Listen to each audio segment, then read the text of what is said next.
Welcome to the Generation Why Not podcast with Ruth Klein, a 6-time best-selling author, creative brand strategist, and book coach for small businesses, entrepreneurs, authors, mompreneurs, and professionals today. She is the president of the award-winning firm Expert Celebrity Branding, and the Wall Street Journal calls her the marketing maven.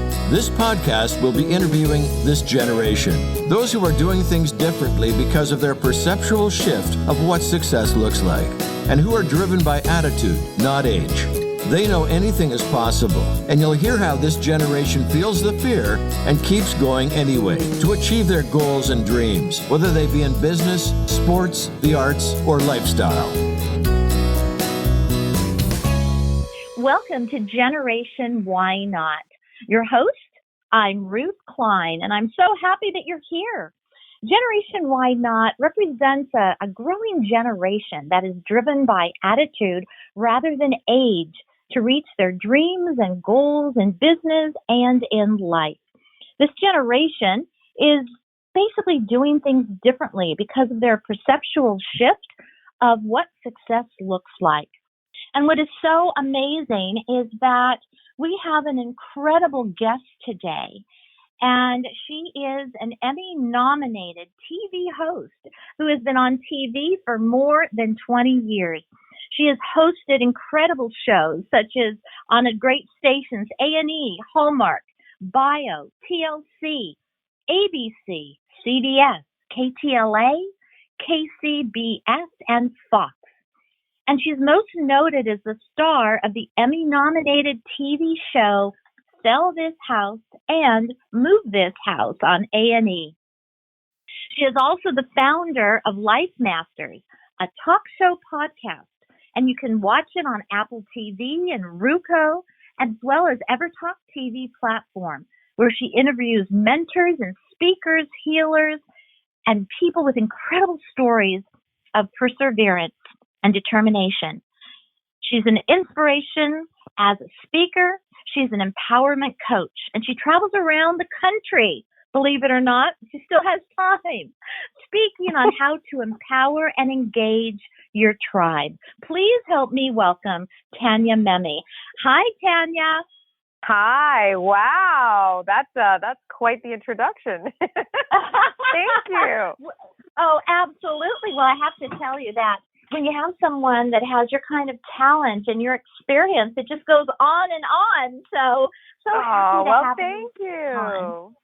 On. Yeah. So you've done these incredible things, and you've really shown such an empowerment muscle. And I know, you just didn't wake up one day and that's what happened, I would imagine. So can you share with us how you got started and what was it like? I mean, really, what was it like to get up there and do some of that TV hosting on some major shows, and then to boot to be on a show that's Emmy nominated? So please share with us how you did that. Well, how you got started. I mean, it definitely doesn't happen overnight. That's for sure. But it doesn't, huh? No. So I grew up on a sod farm in a very small town in Canada called Wainfleet. And, back in the day, Star Search was probably the only way you could get seen on television. And there wasn't a lot of avenues to take when it comes to wanting to be an actress or a host or whatever. So the only thing that was available was the pageant circuit at the time, because we didn't have YouTube and all that stuff then. So I auditioned for Miss Teen Niagara, and I didn't win that one. And then years later, they asked me to come back and try out for the Miss Niagara pageant, because I lived in Niagara Falls. That's the city I grew up in, outside of, Wainfleet, but it's near Niagara. And then I won that, and then I went on to win Miss Canada. And I actually won Miss Canada, believe it or not, 4 months before graduating college. Oh, wow. And I know. And I had a Bachelor of Arts and a minor in theater. So I always knew that I always wanted to be an actress. That's what it was. So once you win the pageant, you're off and running and traveling. And I had to go to South Africa and England and all these trips and compete for the Miss World pageant, and your whole life changes. And so I was off doing that. And then I auditioned for the American Musical and Dramatic Academy during the year that I had won Miss Canada, and I got in. And I didn't really like the way that the pageant was being run, so I ended up giving my crown back 6 months after I won the crown. And I left for New York City, and I went to the American Musical and Dramatic Academy and studied there for 3 years. And then I was off and running in New York City. And that's amazing. I didn't know any of this. And oh my God. Oh my, I've known you for a little while and I knew nothing like this. This is fascinating. Please keep going. It's very interesting. Yeah, so I was in New York and I was illegal, not illegal, but I didn't have a work visa or anything like that. I was on a student visa. So it's very, very difficult to work when you're on a student visa because you're so limited. So I was working under the table. So I guess you could say I was working illegally. And I was hosting at restaurants and I was doing any odd job I could get to make ends meet. And it was very, very, very difficult. And I have this one story that I like to tell because here I am. I just won Miss Canada, but then I gave up the crown. And, I'm walking around with this gorgeous $5,000 leather coat, but that's all I had. And right. And I could literally barely make ends meet. So I would walk to school with this very thin but very expensive leather coat because it's all I had. And I would stop halfway at the bagel store at exactly 7:45 a.m. because the bagels would come out of the oven. And I would buy 3 bagels and I would put them in my jacket. And the bagel store was halfway to my school. And so it would get me there and then it would keep me warm enough to get to school. And I would eat the bagels for lunch. Wow. Wow. And I had a lot of crazy jobs, crazy experiences just because I was there by myself and I was not making much money and times were tough in those days too. So it was either I pound the pavement and do what I can and work really, really, really hard. And then I graduated from school and I ended up getting my very, very first commercial. I went on 250 commercial auditions. It took me 3 years to get my first commercial. And it was a big one. Wait. Back 3 years. Back up. How many? 3. 3 years and for 200? It was about almost 250 auditions. I have to ask. First of all, I think it's very resourceful, incredibly resourceful that you would get hot bagels to keep you warm. That was just pure brilliant. And then what kept you going after 3 years? I mean, really, even someone who's persistent not to get anything over 250 auditions in 3 years, what kept you going, Tanya? It was just that I didn't have a plan B. It's just, this is what I wanted. And I was still young enough to go and still make, it was my youth. I was still able to explore and just, I was very, very, very resilient. My father's an entrepreneur, so I was raised in an entrepreneurial family, so I have that drive. And I was born with a lot of drive, and I see it in my brothers and my mom, and my family's I come from, now they're very, very successful housing company. So I've seen them build a company from the ground up and the ups and downs. And, 1 year they do great. Next year they almost lost the company. I mean, it's been a very, feast or famine type of upbringing that I've had. And so I just, when you're surrounded by that, you just keep going. And my parents also were very, very supportive. And they're like, yeah, I went through a bunch of agencies because I wasn't booking anything, and then I had to compete. So I had to lose weight. I had to get in shape. I had to be able to compete. And I had to be, and it's hard when you don't have any money and can't afford a gym and you just, you don't know anything about dieting. Like back in the day, it was just different. We didn't really understand food. And so I had to get myself ready and prepared. And then finally, I booked a commercial for an MCI commercial. It was a telephone company long time ago with Tony. Right. I remember that. Yeah, I remember MCI. Yeah.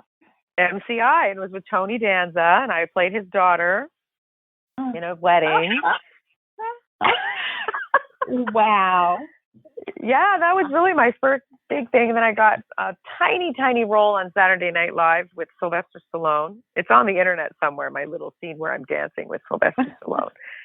And so I just, got these little teeny tiny parts. And, but I just was doing whatever I could to just stay in the game, Yeah, But you have to be prepared, that.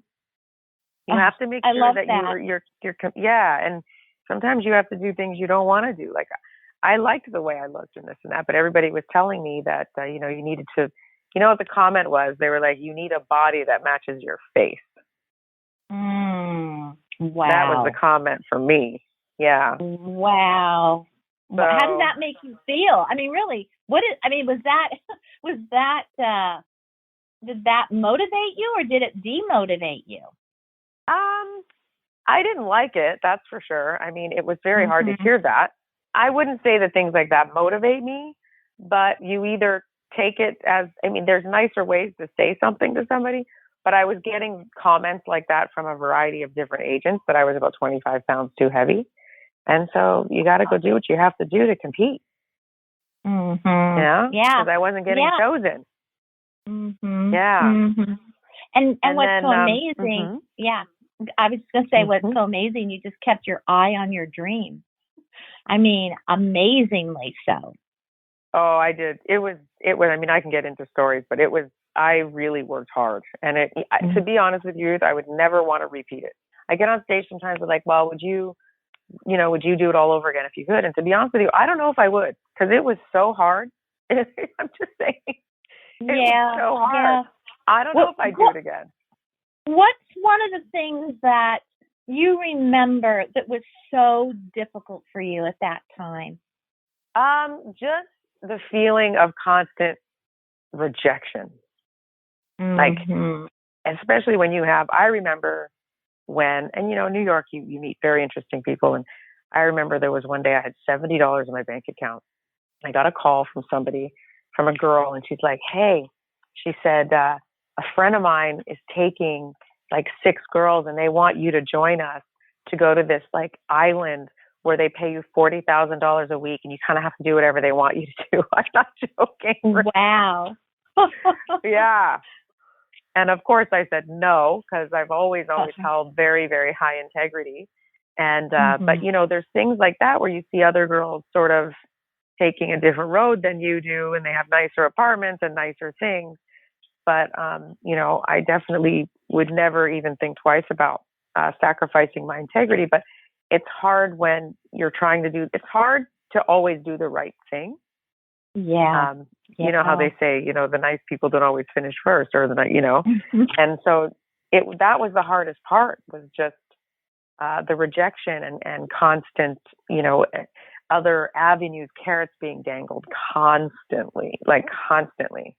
You'd have agents that tell you that they're going to, do whatever, they dangle tons of carrots and then nothing ever happens. You go for dinner after dinner after dinner, and all they want to do is date you half the time. So, and then, you find the ones that actually see something in you, and they're few and far between, but they're there. And it's trial and error constantly. You just keep on going. That's an incredible story. So how did you go from New York to these incredible TV shows and these wonderful stations? So I did a lot of work for free because I had to. So I did whatever I had to do to be either on stage or in a film or in a student film or in a theatrical production. I did whatever I had to do just to be seen. And one time, this has nothing to do with that, but I got enough experience on my resume, half the stuff I made up, honestly. Like, I just had it my because I had to. Well, I knew I had the talent. I knew I had the chops, right? And it is what it is. Dog eat dog, man. This business is not easy. So this is how it all happened. So I was dating somebody who brought me to the Super Bowl in Miami. And we were there, and it was just, party after party after party. I was exhausted. Take my shoes off. I'm sitting at the bar at this hotel, and I'm exhausted. End of the night. And this man by the name of Tom Bracken, I'll never forget, sits down beside me. I didn't know who he was. Well, he was an executive at DirecTV. And he looks at me and he goes, so, like, what do you do? I said, I don't know. I'm trying to be an actress. You really didn't know. Yeah. I said, I'm trying to be an actress. And I said, I do some TV hosting. And he says, oh, he goes, well, can you read prompter? Can you do teleprompter? I was like, sure. I didn't even know what prompter was.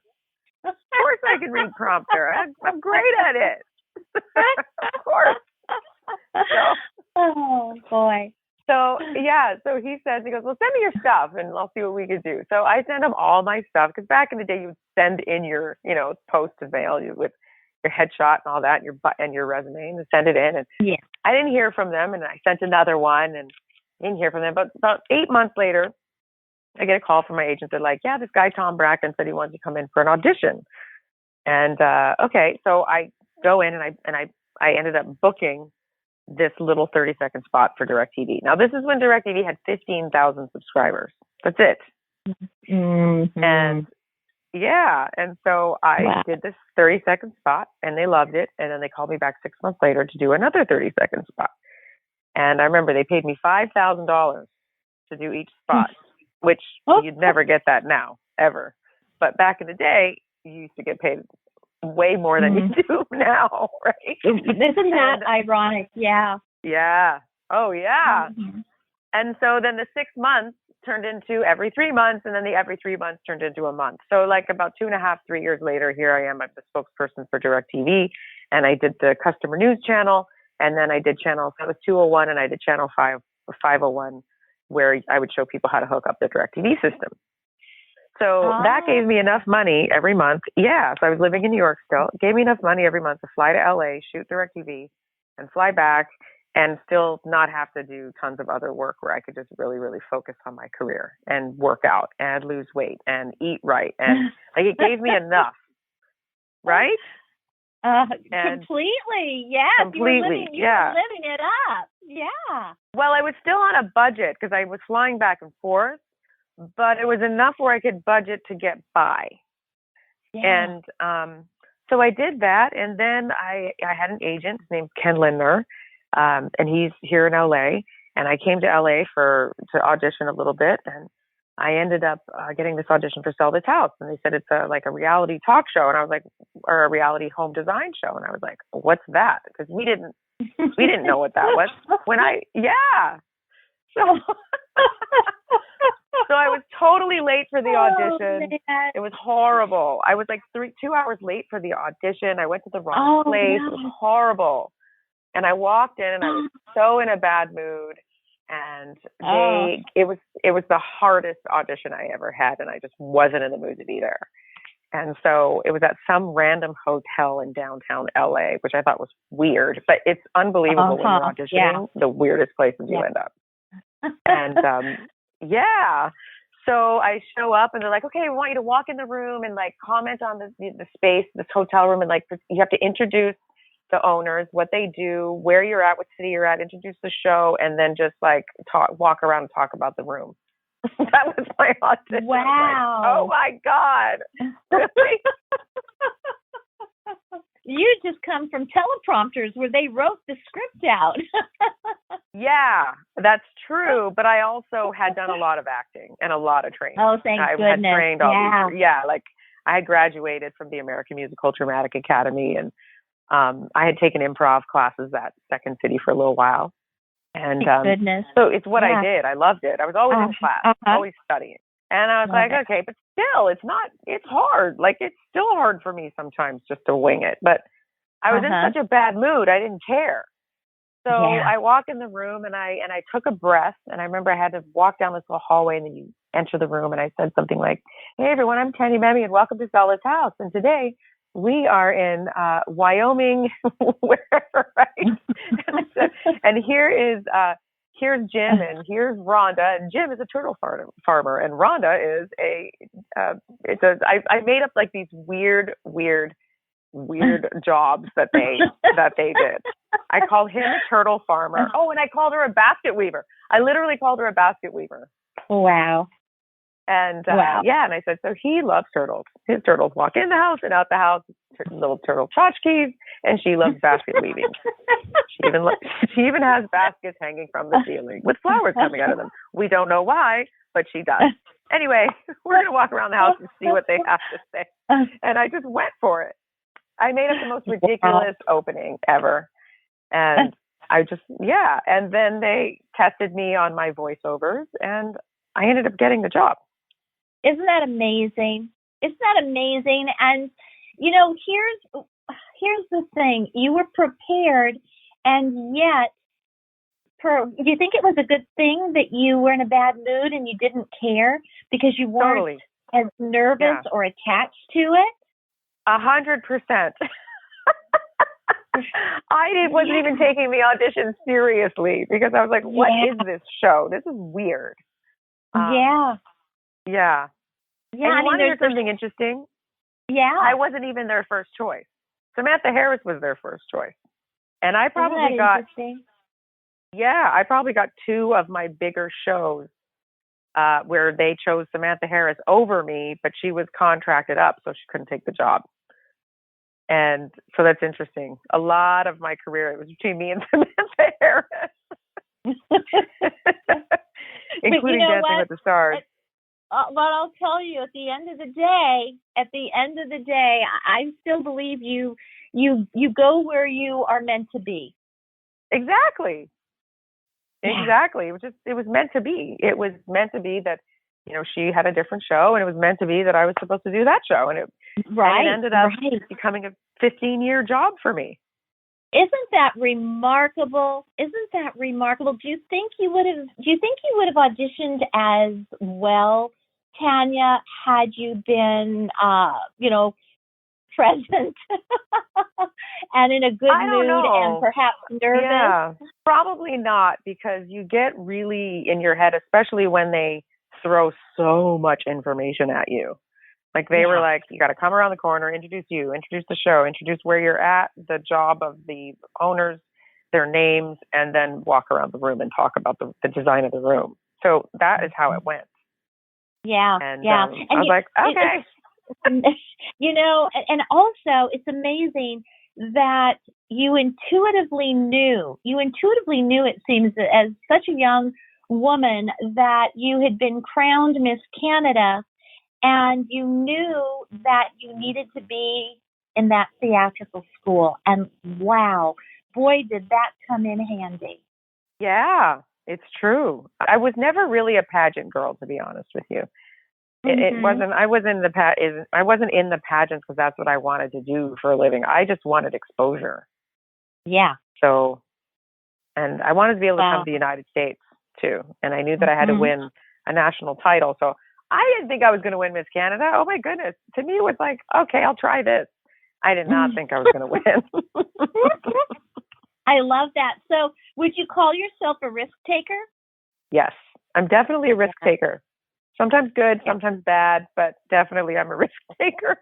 Yeah, and you know, you've definitely learned from each of those experiences, though. So the bad is really not all that bad, because you probably learn the most from those, don't you think? Oh, for sure. I mean, you have to be able to take risks. I mean, when you think about it, why are we here on this planet anyway? To live just a boring, easy life? I mean, some people that works for them, but some people want to explore and be all they can be. Yeah, and the only way you can do it is by taking risks. Yeah. Mm-hmm. Yeah, absolutely. So let me ask you, I know you work with corporations and you help them with their visibility and their speaking and their stories, as well as entrepreneurs, and you really help women and men with empowerment. And so my question is, what are two things that you would suggest to our listeners in terms of giving them some insights, things that you wish you knew then that you know now? Ooh, okay. So I have many things, but I would say that one of them would be, nobody is going to do it for you. Oh. Mm-hmm. Nobody is going to come to your rescue. Nobody. So You have to create it yourself. And then people start coming in, but nobody's going to rescue you. And, Love it. Yeah. And as a female, I always thought, I'll just do this, that. I'll end up, I'll have a husband anyway. By the time I'm this age, I'll be fine. Yeah. I'll have the safety blanket. Right. Right. And a lot of women believe that they date and they stay in relationships, or even men, for us, because it's their safety blanket. But it's a fictitious safety blanket. It doesn't exist, because you know what I mean? There is no such thing as relying on somebody else as your safety blanket. Yeah, and, absolutely. So that was something I wish I had known, and I would have probably made very different choices along the way. So, okay. And what's the second one? Because that's excellent. That's so. Thank you. I mean, it makes so much sense, because it's very much running rampant today, and has for decades. So that's a really powerful one. Well, it's held me back during the years too. Like, I would stay in relationships way too long, or I would keep people sort of dangling sort of around me, because, they'll be there for me if I totally screw up. And then, you know what? I've also experienced huge failures in my life that I don't look at as failures, but times when you really do need help, and those people are not there for you. Amazing, right? And all totally. Yeah, and all this time you thought they were your safety net. You're right, and it's a rude awakening when you find out that they're not. Yeah, there's somebody in my life, that was in my life, that was very much about, it's okay, I'm always here for you, anything you need, anything you want, I will always be here for you. And then during the hardest time of my life, when that was going on, he was not there for me at all. So there is no such thing, and I think that we sometimes can fall into that trap. Right. So, right. And, And what's the other powerful insight that you'd like to share? So the other one would be, surround yourself with people that know your self-worth. So there are people that are always making little digging shots at you, or sarcastic remarks, or they don't make you feel too good, or they put you down, or they, and I have it even with family and friends. There are certain, recently, it's been something that's been going on with me for a long time, but my friends and the people that I choose to have in my life are definitely people that know myself, that know what I'm worth, what I give to the relationship. And I know theirs as well. I'm a very supportive friend, a very uplifting friend, and I am one of those people that are there for people when times are not so good. When at times, and here's here's the thing, if people are not around you, including family, not supportive or continue with digs, this is a perfect time to say, with the family, it's a little harder, but you don't have to have very often interchanges. And with other people, you can simply probably let them go easy. Is that what happened to you? No, I wouldn't say it was easy. I think what happened was that I realized, I was trying to, there's a whole part, Ruth, how I was on a show called Home and Family, and I ended up quitting the show because there's a lot of abuse on the show when I was there. There isn't anymore, and the network has changed, but at the time it was very, very bad. There's a lawsuit held against the network as well. And, so I had to reinvent myself, and I went through a very, very difficult process of trying to figure all that out. I lost my self-identity because I was completely identified with my career. And I lost a lot of my self-worth. I was having panic attacks on set whenever the camera would go on. I lost, I needed to take some time to heal. And it's amazing, you try this and you try that. And unfortunately, everything's all over social media. And I have so few family members that even give me a like on my social media. Like, they don't even, they're not even part of, something that you're trying so hard to get off the ground, or trying so hard to get people to listen to, I'm massively into helping others. And I don't know why, I was born this way, and I want to see other people happy, and I want to encourage people, and I want to help them through the hard times. And so, but some people just, they don't want to go on that road with you. And it's unbelievable who shows up and who doesn't. Right? Yeah. I mean, how it's a term of endearment. Yeah. It is a term. Yeah, it is. And and at some point, I believe you get to the point where you can let them go, because you've been there and you know what it's like to stay too long. And I mean, you really get it. And at some point, whenever you're ready, and it's not when someone says to do it, it's when you're ready.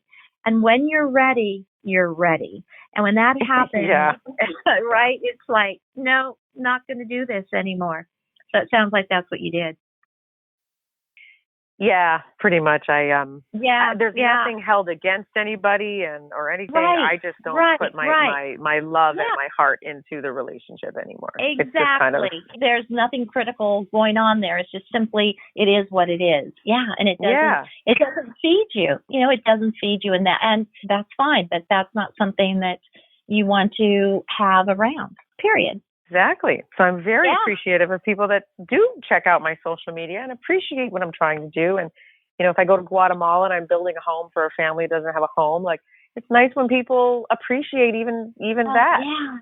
You know Absolutely. what I'm saying? Like, oh, completely. Yeah. And by the way, you have a great social media. Thank you.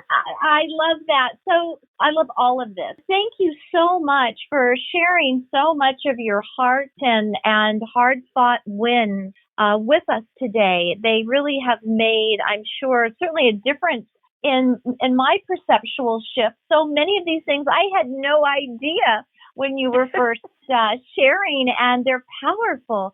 They're really powerful, and I know I understand so much at a deeper level why you are as good as you are in empowering others. You've been there. You know what it felt like to feel hopeless, but you weren't hopeless. You never went there. You made it happen. You were resistant. You were resilient. You were persistent. And, those are the beautiful qualities that you teach in how to empower people to reach their dreams. And I really acknowledge you for that. Oh, thank you. Thank you. I mean, you do the same for people, Ruth. So, well, thank you. Incredible. I think it's how we were, what we were supposed to do. I think so too. I mean, nothing makes me happier, even being nominated for Emmys, nothing makes me happier than to empower people through the rough times. I was meant to do this. This is what I was meant to do. Not even hosting. I was meant to do this, Mm-hmm. Yeah. I mean, hosting's all a part of it, but you know what I mean. Yeah. Yeah, absolutely. I get it. And the hosting helped you really firm up this empowerment piece also. Well, it's interesting. That's how Life Masters came about. I was searching for help. It was about a year and a half, 2 years after I quit my show. I was on television for 25 years straight. Like, one way or another, I was on a TV show or something. One point, I was on 4 different television shows. And I was turning work down. It was crazy. And then all of a sudden going from that to quitting the show, feeling like you kind of now are not boycott from the business, but you kind of feel like I had like 2 screen tests cancel on me the last minute. So you got to wonder, and which has never happened before. This was like a few years ago. And so you kind of feel like the world is against you, right? And so I'm thinking, okay, I need help. I need somebody I don't know what to do. I don't know what this next step is. All I know is I want to encourage people and help people, but my life is a mess. How am I going to do that? Right? So exactly. I started searching. And there wasn't really anybody in particular out there that I felt like I resonated with. So I went on a scavenger hunt of looking for people that were healers and mentors and speakers. And people with like crazy stories that hit rock bottom. How did they get up? And I created the show because of where I was at, called Life Masters. And through the show. I love that. It's a great show. It's a great show. I love it. Thank I love it. you. Well, it's fantastic. Well, again, Tanya, thank you so much for sharing so much of your experiences with us today. That really appreciate it. You've got it. You're amazing, Ruth. All right. Thank you. The feeling's mutual. Let me tell you, the feeling's mutual. So here's a situation with what Tanya Memme was talking about in being a risk taker and being resilient through incredible amounts of rejection.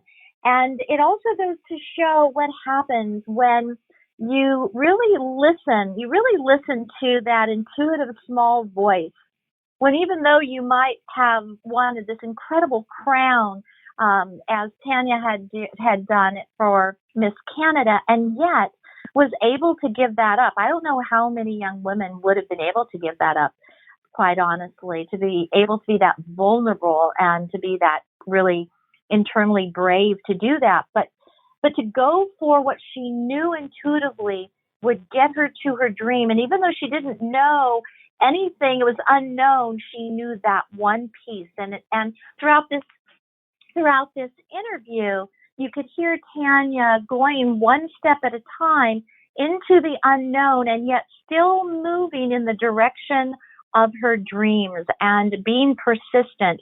And so much of what we heard today was about self-leadership, is being able to know what's in your heart, to withstand rejection of all types, to be able to go past carrots dangling in your face when times are hard. And it would have been so much easier to have gone down that path, and yet for her, she chose a different path.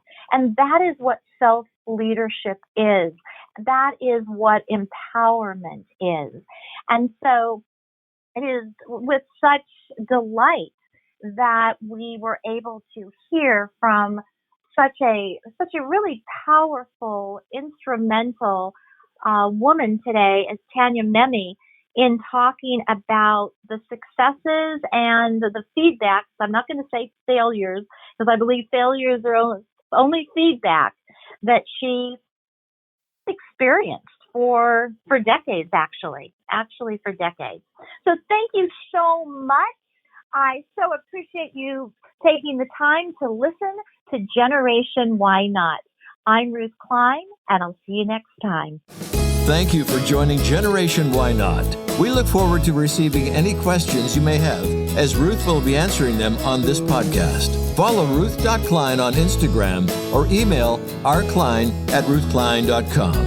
Until next time, a short reminder that success is driven by attitude, not age.